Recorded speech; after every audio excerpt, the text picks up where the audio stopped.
रातको 9:30 भइसक्यो यो बेला नि फोन हान्छ नि सुत्नु दिनु छैन हैन यो मान्छेहरूले सोध्छन् चाहिँ के हामी यिनीहरूकै लागि खटिरहने यिनीहरूकै लागि 24 घण्टा लागिरहने हो भनेर सोध्छन् कि के हो हेलो हजुर नमस्ते हजुर हजुर हजुर नमस्ते हजुर हजुर हजुरहरूकै सेवामा त हो हामी रात दिन नभने हजुरहरूकै सेवामा लागिरहेको हो त हजुर गर्न पाइयो किन नगर्नु हामी आधा निन्द्रा मध्य निन्द्रामै भयो भने हजुरको फोन नउठाउने कुरो हुन्छ भने ल भन्नुहोस् त के समस्या आइपर्यो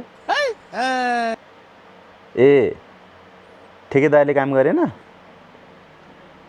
मैले अस्ति नै भनिसकेँ त ठेकेदारले काम गरेन भनेदेखि खुट्टा भाँच्नुहोस् रुखमा बान्नुहोस् तर काम चाहिँ गराउनुहोस् हो जसरी हुन्छ खुट्टा भाँचेर त्यो 4 हात पाउ एक ठाउँमा जोडेर झुन्नाउनुहोस् रुखमा झुन्नाउनुहोस् तर काम गर्नु पर्यो भनेर गर्नु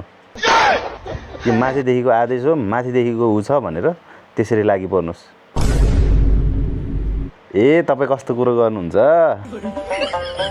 हामी ठेकेदारको मात्र खुट्टा भाँदैनौँ कि हामी प्रदेश मन्त्री मुख्यमन्त्री मेयर सियर वडाध्यक्ष यस्ता सबै कुरा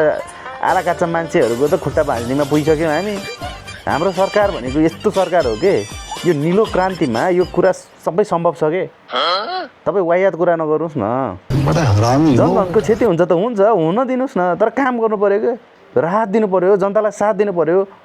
सेवा दिनु पर्यो के काम गरेन भने फोटो खिच्नुहोस् भिडियो खिच्नुहोस् पठाउनुहोस् खिच्न पाइँदैन कसले भन्छ खिच्न पाइँदैन भनेर What? Bro, what are you talking about, man? ए हजुर त्यस्तो हुँदैन मैले भने मान्नुहोस् म तपाईँहरूकै लागि हो हाम्रो मन्त्रीमण्डल त्यही अनुसारले गठन भएको छ हामी त्यही अनुसारका उमेर समूहका पनि छौँ हामी बुझ्छौँ के बुढापाकादेखि ससाना बच्चा बच्चीदेखि young age teen age Gen Z सेन्जी सबै बुझ्ने हो क्या जेन्जीले ल्याएको सरकार हो जेन्जीलाई नबुझ्ने कुरा हुन्छ ए हजुर तपाईँ पत्रकार हो कि तपाईँको गाउँठाउँमा काम भएन भनेर फोन गर्नुभएको अहिले त नाना थरी कुरा सोध्न थाल्नुभयो त अब कहाँको चिटको कुरा लिएर कहाँ ट्राफिकको बोलीको कुरा लिएर भने तपाईँ हान्नुहोस् न हान्नुहोस् अब त्यस्तो हामीले भने अब त्यो त चिट ल्याम्लोम हान्ने हो नि किन नहान्ने नि जनता त घुँडो मुन्टो टेकेर त्यो गरिब छन् भने गरिबै भइरहनु न राज्यमा कर उठाउने हो क्या मान्छेलाई त्यो दबदबा गराउनु पर्यो नि डराउनु लाउनु पर्यो नि एउटा डरमा राख्नु पर्यो क्या हाम्रो कानुन भनेको त्यही हो कि